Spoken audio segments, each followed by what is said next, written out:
I always heard stories about people who stumbled into these elaborate, life-altering betrayals, usually involving money or infidelity. I read the posts online, watched the videos, and honestly, a part of me always thought, how could anyone be that blind? How could they not see it coming? Turns out, I was the blind one. Life has a funny way of handing you a mirror when you least expect it. My name is Ethan. I am 35 years old, and I run my own small architectural design firm. It wasn't handed to me. I built it piece by piece over 10 years, starting from scratch, working late nights, grinding out every proposal. I love what I do, and I build a good, comfortable life for myself. A nice place downtown that I own, solid savings, steady growth in my business. I believe in hard work, in building something real, and I guess naively, I believe that applied to relationships too. I was with Chloe for 5 years. She was 33. For the first 4 years and change, I honestly thought she was the one. We met through mutual friends. She was vibrant, funny, incredibly charming. She seemed to genuinely get me, laughing at my stupid jokes about cantilever beams, patiently listening while I vented about demanding clients. We had this rhythm that felt right. Dinners in, trying new recipes, weekend trips exploring small towns, late night talks about everything and nothing. It felt like we were building something together, a partnership. She was supportive of my work, always asked how projects were going. I cheered her on in her marketing career. It was easy, comfortable, loving. About a year ago, I asked Chloe to marry me. It was on a trip we took, somewhere beautiful and meaningful to us. She cried, I cried, it was perfect. The kind of moment you replay in your head forever. We were genuinely excited to plan the wedding, talking about our future, maybe kids down the road, growing old together. It felt like the next natural step in our shared story. We started booking things pretty quickly, the venue, the caterer, the photographer. I put down the deposits, close to $45,000 in total. It was a lot of money I'd worked hard for, but I didn't hesitate. It was an investment in us. Soon after we got engaged, I met her parents properly. Her mother, Eleanor, was intense. Sharp eyes that seemed to assess everything, in a way of speaking that sounded polite but felt like an interrogation. Her father, Robert, was the opposite. Quiet, seemed a bit worn down, barely spoke unless spoken to, just nodded along while Eleanor held court. Eleanor immediately started asking about my business, my clients, my long-term financial plans. It felt a little invasive, but Chloe waved it off, saying, "Oh, Mom's just protective. You know how parents are." I shrugged it off. Okay, maybe she was just a concerned mother wanting the best for her daughter. Then, the little things started. Small at first, almost imperceptible, easy to dismiss. Chloe suddenly put a password on her phone. When I asked casually, she said something vague about new work policy or just being more careful. It seemed odd. She'd never bothered before. We had always been open about that stuff. Then came the phone calls. She'd get a call, glance at the screen, and quickly excuse herself to take it in another room, usually the bedroom. If I asked who it was always just a friend from work or my cousin about wedding stuff. The calls were frequent, and she'd be gone for 10, 15 minutes at a time, speaking in hushed tones. My gut would clench a little, but I told myself I was being paranoid. Wedding stress? Her interest in my finances stopped being general and became pointed. How much was that contract for the downtown renovation? She'd ask out of the blue. Have you thought about diversifying your investments more? What percentage is in stocks versus real estate? It felt less like curiosity and more like data gathering. I remember one evening, she was looking over my shoulder while I was paying bills online, and she peered at my account balances. "Oh, you have that much in savings?" she said. And while her tone was casual, her eyes had this glint that I couldn't quite place. Eleanor's involvement escalated too. The caring about Chloe's future dropped the pretense. During a forced Sunday brunch, right in front of me, she told Chloe, "Make sure Ethan adds you to the deed for the condo before the wedding. It's just standard practice now. You need to secure your position. My condo, the one I bought years ago, paid off with my own money. Standard practice?" My jaw almost dropped. Robert just sat there, stirring his coffee, staring out the window. Eleanor wasn't asking. She was stating it as fact, a demand. These demands became more frequent. suggestions about consolidating my assets, investing a large sum into a specific fund she recommended, or even thinly veiled criticisms about my business cash flow not being predictable enough for Chloe's security. It felt less like integrating lives and more like colonization. I started to feel a knot in my stomach that wouldn't go away. It wasn't just wedding jitters anymore. Something was fundamentally off. Chloe was distant, secretive, overly interested in my money. Eleanor was aggressively demanding access to it. I talked to Liam, my best friend since college. I tried to play it cool, laugh it off, but he saw through it. "Dude, you look like you've seen a ghost," he said over beers. I laid it out, the phone, the calls, the finance questions, Eleanor's demands. Liam listened patiently. He's pragmatic, doesn't jump to conclusions. "Okay, look," he said, "maybe it's stress. Maybe it's just weird family stuff. But maybe it's not. Your gut is screaming for a reason. Don't confront them yet. You don't have proof. But protect yourself. Discreetly. Get copies of everything. Secure your accounts. Just be smart about it." His words hit home. I didn't want to believe the worst, not about Chloe. 5 years. But the feeling wouldn't subside. Over the next few weeks, I quietly followed Liam's advice. I made digital copies of all my financial statements, changed passwords on key investment accounts, and moved a significant portion of my liquid savings into a separate account that wasn't easily linked to my daily banking or business. I felt like a paranoid fool doing it, like I was betraying the trust one desperately wanted to believe was still there. But the voice in my head, Liam's voice, my own gut, told me I had to be careful. I needed answers, and hoping things would get better wasn't a plan. Then came the business venture pitch. Suddenly, Chloe was an expert in high-end, personalized tech concierge services for wealthy clients. It sounded vaguely plausible, but when she started talking numbers, it got weird. "We just need about $150,000 in initial seed funding," she said one night, showing me a slick presentation with vague charts and impressive-sounding buzzwords. "With your business acumen and my marketing, we could disrupt the market. We could retire by 40. This was the first I was hearing of my capital being mandatory for her sudden business idea. She talked about it with an almost frantic energy, less like passion for a concept and more like desperation for cash. When I asked practical questions about the business model, market analysis, or legal structure, she'd get defensive or change the subject, saying, "Oh, those are just details, we'll figure it out." Details that cost $150,000? Her pressure to commit to funding this venture was relentless. She used every tool: charm, emotional appeals, guilt trips. "If you loved me, you'd want to help make my dream a reality," she'd say. Or, "Are you saying you don't believe in me?" After all this time, it was exhausting, and it felt increasingly like she saw me not as a partner, but as a walking ATM. Meanwhile, the secrecy with her phone and calls didn't stop. One evening, her phone was charging, and a notification flashed on the lock screen before she grabbed it. It was a text preview.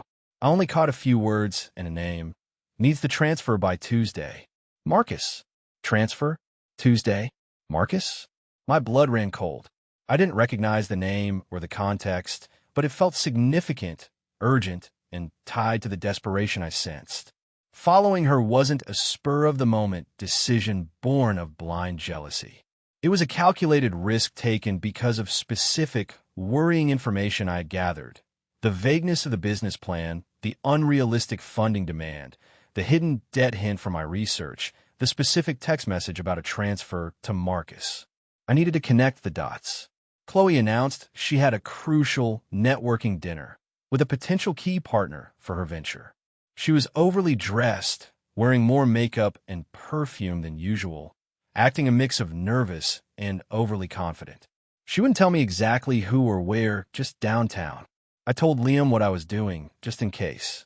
Then I followed her. I parked a block away from an expensive restaurant she went into, somewhere upscale that fit the potential partner narrative. I could see into the restaurant faintly.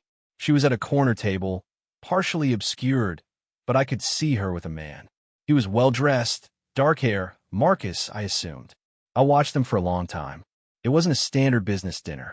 Their body language was too intimate, too close. She was leaning in, touching his arm. He was holding her gaze intensely. At one point, he discreetly slid a small, flat object across the table to her. It looked like an envelope or a small card. It wasn't just an investor meeting. It felt like a date or a clandestine planning session. My stomach plummeted. My heart ached with a profound, cold sadness. The woman I loved, the woman I was going to marry, was sitting there with another man, engaging in a meeting that felt secretive and deeply personal, just hours after pressuring me for money for a dubious business. I drove home, feeling numb. The image of them burned into my mind. I didn't sleep. I didn't confront her yet. I just waited. Waited for what? The answer came 2 days later. An email from a law firm I didn't recognize, Goldstein, Myers & Associates. The subject line was chilling. Proposed prenuptial agreement, Ethan. My blood ran cold. A prenup? Sent by her lawyer? We had never had a serious conversation about a prenup. We maybe joked about it once, years ago. I clicked it open. As I scrolled through the attached PDF, the knot in my stomach twisted into a hard, cold ball of dread. This wasn't just a prenup. This was a carefully crafted legal document designed for one purpose: to strip me bare. It was beyond predatory. My premarital assets, the condo, my existing savings, my business, stayed mine, standard enough. Her premarital assets, which I later discovered included significant undisclosed debts totaling over $180,000 across various sources, not just credit cards, stayed hers, also standard. But then it got insane. Any income earned during the marriage became her separate property. My salary from my business, investment gains made during the marriage, everything. I would waive all rights to spousal support, regardless of how long we were married. Any business venture she started or invested in during the marriage would be her separate property, while I would be required to invest capital and resources into her ventures as a marital obligation. If her new tech concierge business needed funding, I would have to provide it, or I'd be in breach of marital duty. The terms were explicit, cold, and left absolutely no room for interpretation. This wasn't protection. It was a blueprint for financial ruin, explicitly designed to take everything I built and everything I would earn, funnel it into her risky, or fake, venture, and leave me with nothing if, or rather when, it all collapsed. This wasn't a partnership agreement. It was a hostile takeover contract. I sat there staring at the screen, rereading the clauses, my mind reeling. The secretive calls, the probing questions about my finances, Eleanor's relentless demands, the sudden business idea, the urgent text about Marcus, the intimate meeting I witnessed. It all clicked into place with horrifying clarity. They weren't planning a marriage. They were planning a calculated financial extraction. Get married, use the prenup to legally siphon my money into her scheme, or debt. And then what? Divorce? Disappear? The pieces fit together into a picture of betrayal so cold and calculated it was hard to comprehend. I immediately called Mr. Davies, a sharp, no-nonsense lawyer I knew peripherally through business circles. I emailed him the document. He called me back within the hour. He was silent for a long moment after reviewing it. "Ethan," he said, his voice tight with professional disbelief. "In 30 years of family law, I have never seen anything this aggressive, this frankly predatory. This is not a prenuptial agreement. This is a blueprint for financial hijacking. You absolutely, under no circumstances, are to sign this document. Ever." He advised me on the legal implications and drafted a formal, concise response stating I would not be signing the proposed agreement and considered its terms unacceptable. That evening, after Mr. Davies had sent the rejection, I got a call from Eleanor. Her voice was overly sweet, gratingly artificial. "Ethan, dear, Amber mentioned you received the document from her lawyer. Why don't you come over for dinner tonight? We can talk about wedding details and this little formality." I knew exactly what this was, an ambush, a pressure cooker designed to force my hand. Part of me wanted to run, to disappear. But another, colder, stronger part that had been forged in the last few weeks knew I had to go. I had to see their faces, hear their justifications, understand the depth of their deceit. I went, not as a fiancé hoping for reconciliation, but as a man prepared for battle, armed with truth and resolve. The atmosphere at their house was tense the moment I walked in. Eleanor had the forced smile plastered on her face. Robert sat in his usual chair, looking like he wanted to be anywhere else on the planet. Chloe tried to act normal, too normal, fluttering around, offering drinks. We sat down for dinner, and Eleanor wasted no time. "So, Ethan," she began, her smile not reaching her eyes, "about this prenuptial agreement. Amber said you have some concerns." I looked at them, at Chloe, at Eleanor. My voice was calm, steady, a stark contrast to the turmoil inside me. "Concerns? Eleanor, this document isn't a standard prenup. It's designed to take every dollar I earn during the marriage and funnel it into a business venture I have no control over, while leaving me with nothing if things go wrong.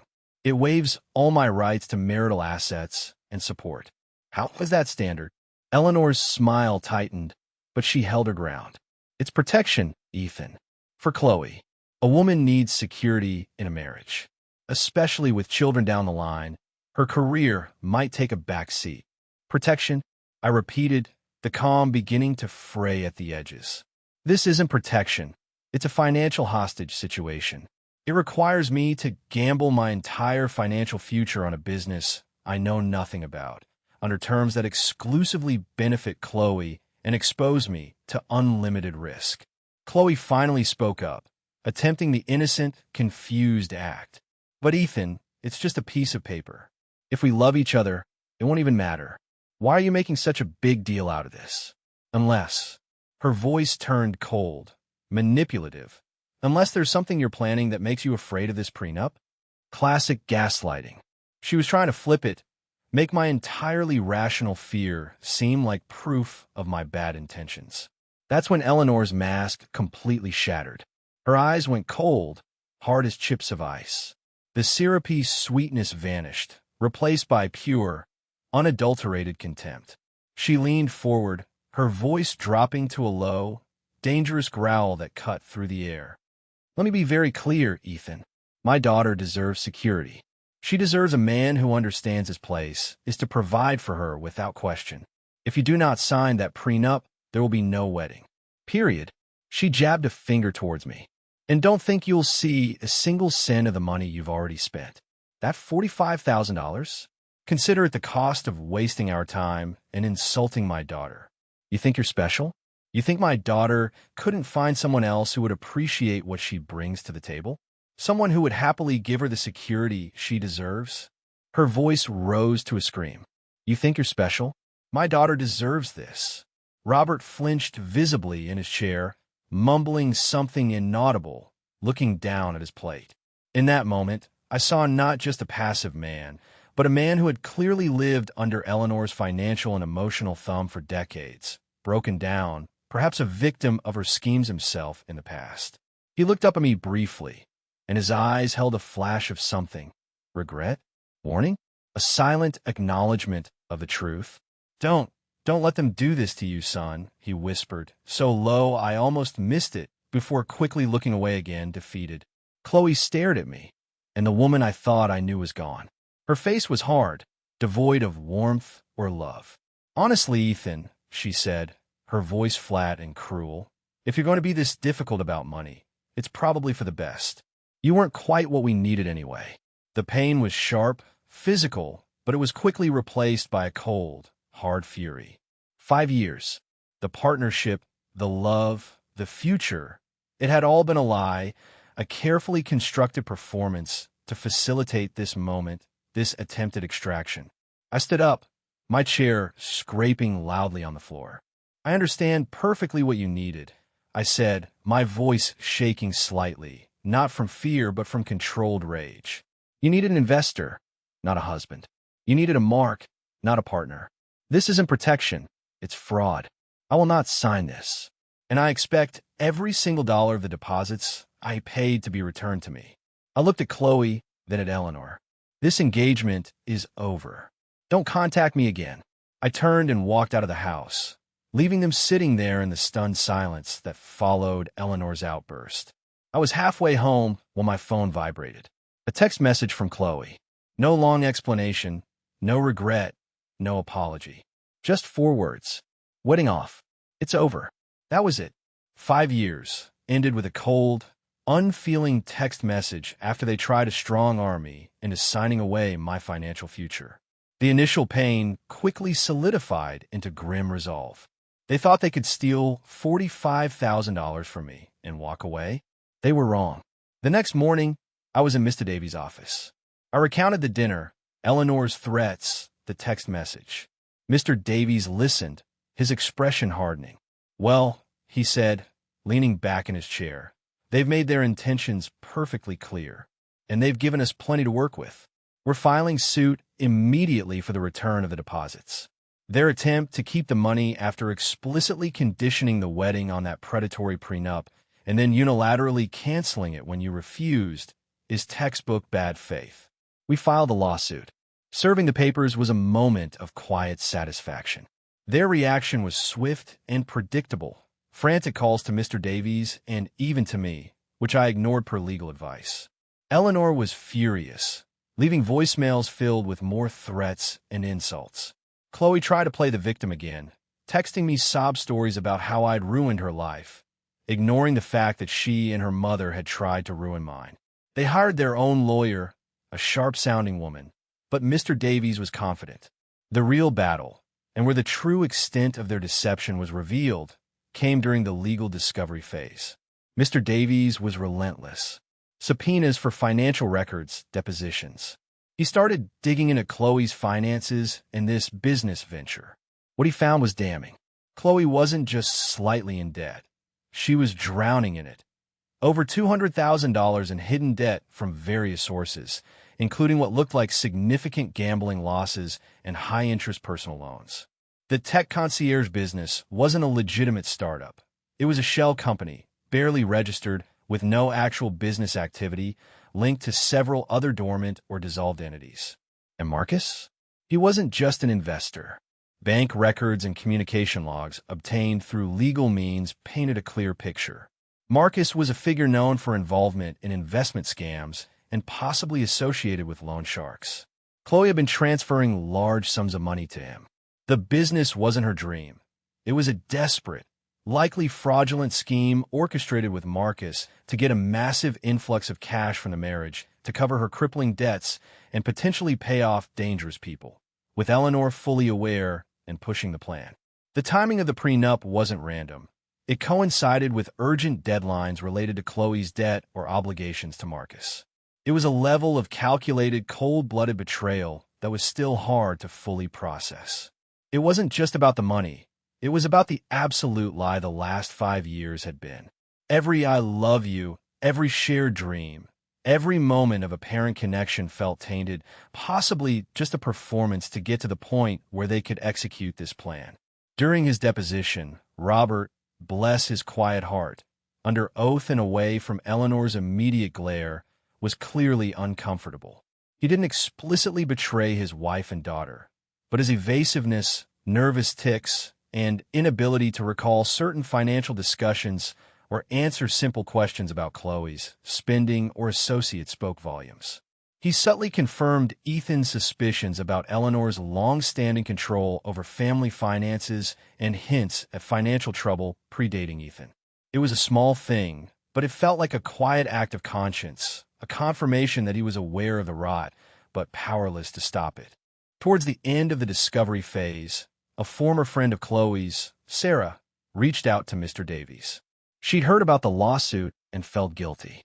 She provided emails and texts showing Chloe had been talking about needing a major cash infusion and a way out long before she met Ethan, and mentioned Marcus as someone who could help but demanded high returns. Sarah confirmed Chloe's reckless spending and gambling habits were a known problem among her friends. Armed with this mountain of evidence, the predatory prenup terms themselves, Eleanor's recorded threats, Mr. Davies advised me to record subsequent calls/voicemails after the dinner. The hidden debt, the shell company details, the links to Marcus and his history, Sarah's testimony. Mr. Davies had an airtight case not just for the deposits, but potentially exposing them to investigations for fraud. We didn't need to go to trial. Faced with the irrefutable evidence of their scheme being laid bare in court, and the risk of far worse legal consequences, Eleanor and Chloe folded. They settled. I got back the vast majority of my $45,000 in deposits. It wasn't a clean win. Legal fees took a chunk, and the money recovered couldn't erase the emotional cost. But I got my money back, and more importantly, I exposed their lies and refused to be a victim. The experience changed me profoundly. The pain of the betrayal was immense, like mourning someone who never actually existed. The image of Chloe's cold face, Eleanor's screaming threats, the calculated words of that prenup, they're burned into my memory. It's harder to trust now.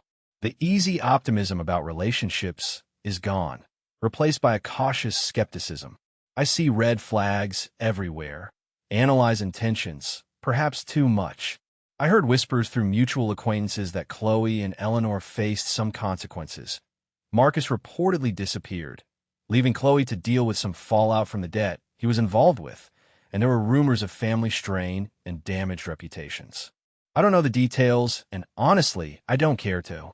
Their fate is their own. My focus has been on rebuilding, not just financially, but emotionally. Getting the money back felt less like victory and more like closure on a painful chapter. I learned a brutal lesson about appearances versus reality, about trusting my gut, and about the fact that some people see relationships as purely transactional. Building my business taught me resilience and the value of hard work. This taught me that protecting yourself isn't paranoia. It's a necessity in a world where not everyone operates with integrity. The scars are still there beneath the surface. They might always be, but they're a reminder of what I survived, of the bullet I dodged. I'm moving forward, focusing on my work, my real friends like Liam, and rebuilding my life. It's an open road ahead. I don't know what the future holds, or if I'll ever trust enough to build a partnership like the one I thought I had with Chloe. But I'm standing on my own 2 feet, wiser, stronger, and no longer blind. And that, in itself, is a different kind of freedom.